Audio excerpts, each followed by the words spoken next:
দেখ একটা মেকানিক দোকান পাইছি ভাই, আমি একটা জিনিস জ্বালাই দিতে আইছি ভাই।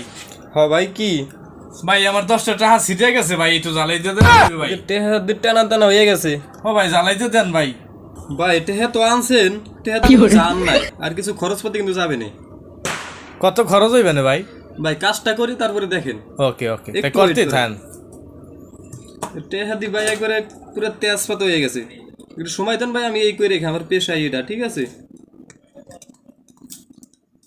টাকা মনে করে যে আপনি জ্বালাই করে দিব ভাই, একে ধরতেই পারবো না।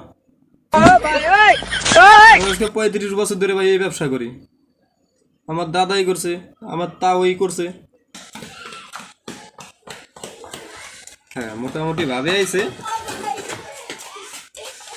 ভাই, দেখেন দি ঠিক আছে নি?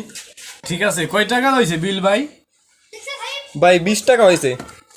এই মিয়া, টাকা আনছি 10টা জ্বালাই দেওয়ার লেগে, এখন 20টা হয়েছে।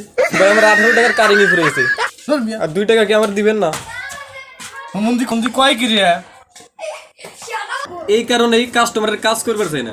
আমার 18 টাকার কারিনি ফুরে গেছে, আমার কি 2 টাকা দিবেন না? আমার কি পেট নাই? যত সব আজেরা কাস্টমার।